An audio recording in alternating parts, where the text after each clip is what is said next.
How's it going, everyone? Welcome back to the channel. Today I want to bring you a deck profile for the best deck in Yu-Gi-Oh! Post September 2025 ban list, and it's Yummy. I don't think it's really a debate anymore, to be honest. I thought there was a debate between Yummy and Vanquish Soul Canine pre-ban list, but not anymore. And if you want to see my full thoughts on the ban list and some winners and losers, some of the top decks, then make sure to check out my last video, which went up maybe a few days ago or a day ago. I'm not sure when I'm going to post this video yet, but regardless, this is my Yummy deck profile. I've been playing Yummy for basically the entire time it's been legal, and I've been having a great time with it. I just feel like I'm always in the game, and for that reason, I do feel like it's a deck that should be showcased on this channel because of the success it's going to have in the upcoming format. Now, this is going to be a deck profile for post-ban list, but before Doom of Dimension. It will impact the ratios, I think, quite significantly once we do get that far. But for the time being, Obedience School is hit to 1, Link Rebo is back, Herald of the Arclight is now at 1. All these changes impact the deck itself, so let's go ahead and jump on into it. I am playing a 40 card main deck with 15 cards in the extra and 15 cards in the side deck, of course. Side deck, as usual, tailor it to your local scene, your regional scene, your YCS expectations, and so on. But for this, I'm going to be showcasing it based on what I think will be prevalent in the meta in my area and at large. So starting off, of course, we have 3 copies of each of the Yummy names: 3 Cookie, 3 Cupsy, and 3 Lollipo. These cards are all super important to have in the deck. You want to make sure you're maxing out 3 copies on all of them, because without having Yummy monsters, you can't really play the game. Additionally, you really want to draw into them as extenders as well, but they're also each representing a 1-card starter. And with Obedience School now limited to 1 copy, you can't really just get Obedience School, summon out 3 from the deck, and call it a day. You have to have enough to be able to go through your combo, to recycle back with your copy of your field spells, and of course be able to constantly summon out cards from your graveyard with your synchro monsters. Cupsy searches for a Yummy card on summon, or if it's summoned by a synchro, draws you a card. Cookie targets a monster, drops its attack by 1,000 permanently, or summoned by a synchro, pops the monster. And Lollipo targets a card in the graveyard, shuffles it into the deck, or if it's summoned by a synchro, it banishes it instead. So yeah, you want to play 3 of each of these right now. That's going to change when we get the new Marshmallow coming out in Doom of Dimensions. After that, we have 1 each of the Minion and a Croaky field spells. Minion is the better one right now. It has a few different effects. First off, it boosts all your Yummies by 500 for each light beast on the field, yours and your opponent's. It's also really good because it revives back a Yummy monster if you have a Link 1 on field, so that's super important. And then, of course, it has the same effect as the other field spell, where if it's in the graveyard, you can target it and 2 other Yummies and shuffle them back into the deck, or bottom deck them, I should say, which is super important. A Croaky is also really good because it has an effect where if a monster leaves the field by an opponent's card, you can then summon a Yummy from your deck, which is great, but it also allows you that when you synchro summon, you can target a card on the field and destroy it, so you can chain block effectively with this as well. So for example, if you go Cupsy Yummy Way and then have this on field, you can go chain 1 Cupsy Yummy Way to search 2 and discard 1, and then chain link 2 a Croaky to pop a card on the field, so it protects you from Ash Blossom quite well here. I think you have to play both of these. Minion is the better one. A Croaky is a card you have to play though, in my opinion. Moving on to our other engine, we have 2 copies of Surprise. You have to play Surprise. It is so good. I messed around with 3 copies. It's just not the right decision because on its own it does nothing, but this plus any Yummy monster lets you play through almost any form of interruption, which is really great. And you definitely want to be able to activate this multiple times because all 3 effects are insane. That's it for our Yummy names, I'd say, but we also have to play now our extenders because all of these are great cards. You have 3 times 3 Yummy names, 3 copies each, so that's gonna be 9 1-card starters, but we also want to play more than that because if not, the deck is losing consistency, and that's one of the hallmarks of the strategy. So we are playing 3 copies of Engage and the 1 Corner Drones. I think you have to play the Engage now. There are some people who are saying, oh, you don't need to play Engage, or you can play it at 2 copies or 1. No, you need to play Engage. It is going to be a way to be a 1-card starter with the Hornet Drones. It also helps you play through Nibiru because you can't tribute the Hornet Drones token, which is great. This is phenomenal. You are never going to be using Engage to actually be able to get to the draw 1 effect. It never happens because Hornet Drones is always like the last card or the first card you activate, really. So just keep that in mind. But we are playing this package.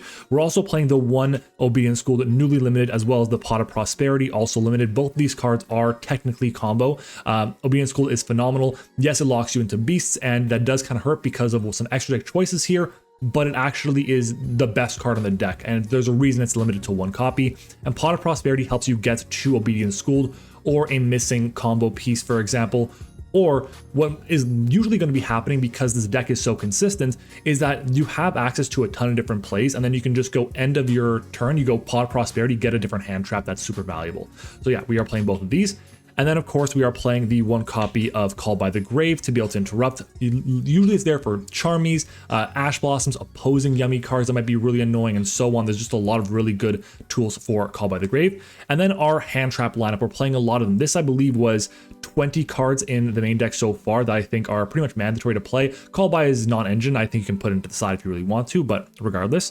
We have 3 copies of Infinite Impermanence. This is a must in the deck. 3 copies of Ash Blossom, 3 copies of Fualos, 3 copies of Effect Veiler. These are the only ones I'm playing at 3 copies here. I am playing Dominus Purge in the online version I play of the deck. I don't have 3 copies of Purge at the moment. They're on the way. So I am kind of proxying them for the time being, but these 3 here, I think everyone, or at least 4 rather, I think everyone should have. You have to play them. They're great.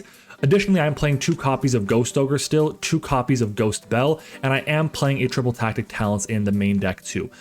These are all great hand traps. We're playing, what is this, 3, 6, 9, 12, 16 hand traps right here alone.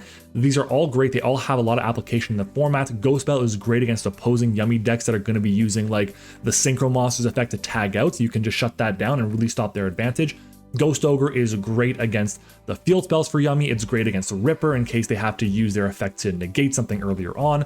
It's also really good at not Ripper, I meant it's really good against Lupus, because Lupus has to be able to use itself plus something else possibly. So if you get rid of the Lupus, they may not have the material to perform their Xyz summon, or forces them into Zeus, for example, or Typhon, I should say. Wow.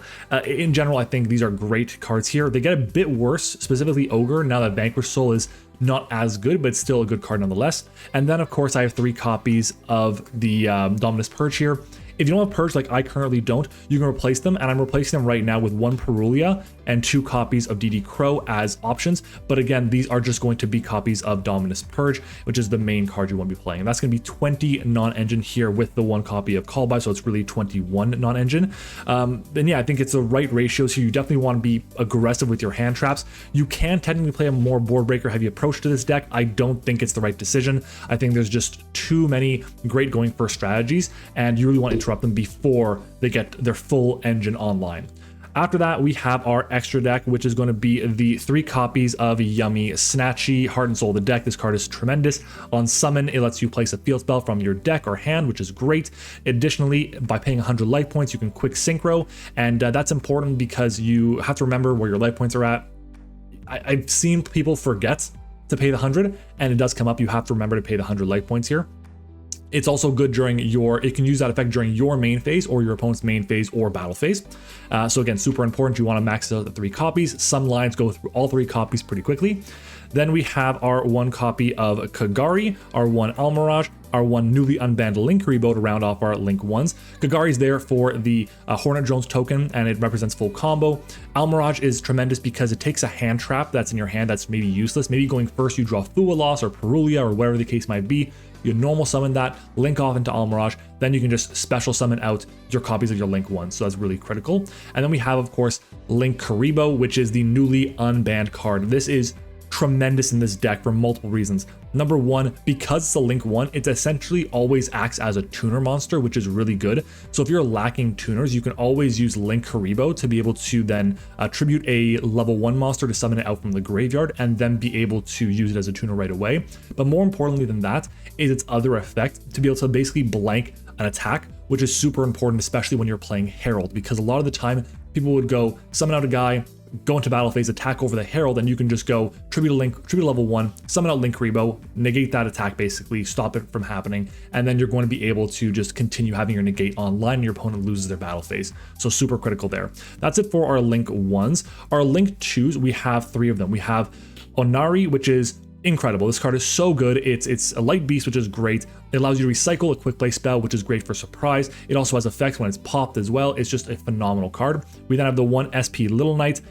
Good to get you out of some sticky situations, not mandatory in different combo lines and everything, but still a great card that you should be playing in the strategy. And of course, Cross Sheep. I think Cross Sheep now is mandatory. I think pretty much every single player will realize that Yummy is the best deck. unless they have like a really good matchup against it, like Mitsurugi does, for example, I think that they're going to be playing Contact C. So you have to have a way to be able to play around that, and Cross Sheep, in my opinion, is the best way to do so because it's a beast monster, which is critical in case that you've gone for a beat in school already. It's also a way to be able to just link off the Contact C easily. So that's it. That's going to be our link monsters. Moving on to our synchros, we play one of each synchro: Cup C, Lollipo, and Cookie.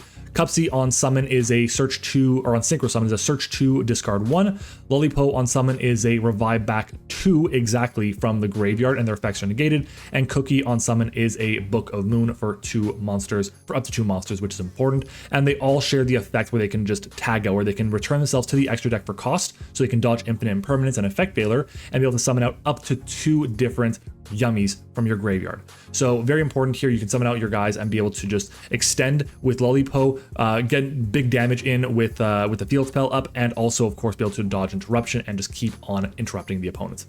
Then we have the 1 copy of Martial Metal Marcher to be able to summon out guys and link and synchro climb into the Herald of the Arclight, newly limited to 1 copy. I still think you want to try and end on Herald if you can. It's too good, but obviously if you're being Obedient School locked, you're kind of stuck right now. And the last card, it's not the Starham, it's Typhon. I still think Typhon is really relevant because there are certain board states where you maybe lose out on just your field spell, for example, your minion, especially right now without Marshmallow. You can't recycle it back from banishment, so you have to have a way to be able to just beat over things, and this is what this card is there for. So again, really critical. I think Typhon is a great addition to this. Eventually I do want to cut it, but at the time I don't think we actually can right now. And then finally in the side deck, I am playing 3 copies of Contact C. I mentioned Contact C is incredible because Yummy will be the best deck. This card is so good right now, you have to be playing it, and it's the reason why I'm playing the Cross Sheep. And it's kind of like a skill check now, because are they playing an out to Contact C in their deck? If the answer is no, then you kind of just win against Yummy, which is great. So I'm playing this. I'm also playing 3 copies of Droll here. I think Droll is also phenomenal against one of the better decks against Yummy, which is going to be Mitsurugi. Droll hurts that deck quite a bit. It obviously hurt the Raizo Mitsurugi deck more, but it still is very good. It's also a solid card to be able to allow you to stop. Maybe if you're worried about your opponent drawing a ton with Fuwa losses or Perulias or whatever the case might be, you can use Droll as a way to just stop them on your turn to be able to keep playing and then set up a formidable board. And it's also just a good generic card because we're playing so much non-engine, so many hand traps, that Droll plus like 1 or 2 hand traps is going to be enough most of the time. Even though Droll may not be the most effective card, it's going to be good enough in a lot of situations. And I really want to have cards that were playable on both my turn and on my opponent's. And also cards I can draw into with Cup C on my opponent's turn to be able to then activate after. I'm also playing 3 copies of Lancia still. I don't think Malice is dead. I think Malice is still like a top 4 or 5 deck in the format. It's also a lot worse into Lancia now because of the ban to Splash Mage. Splash Mage made it so that if you're under Lancia, you can just still get to your Link 3s pretty easily. Now you can't unless you have exactly your backup at Ignister or your Wizard. So you still have a really good situation with the Lancia Malice and just win the game on the spot. So these are my only hand traps I'm playing in the side deck. That's 9 of them. Our last 6 cards are going to be more situational. And starting off, we have a small Thrust package. So we're playing 2 copies of Thrust here. This is a card that is main deckable in this current format with Obedient Schooled at 1. But I don't feel like I'm playing enough good normal spells and traps in the main to make it worthwhile at the time being. If I was playing a more of a board breaker approach, then sure, I'd be playing the Thrust in the main, I think, but as of right now, I'm not.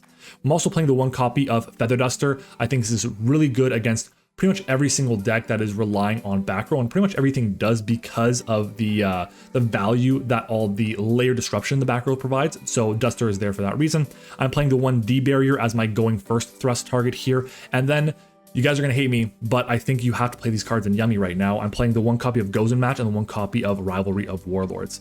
Gozen Match is really good because it means that your opponent can't summon more than 1 attribute, and we are completely safe. We only play light monsters, really, so we can just have a board all lights and then flip up Gozen Match, and a deck like Draco Tail is kind of dead.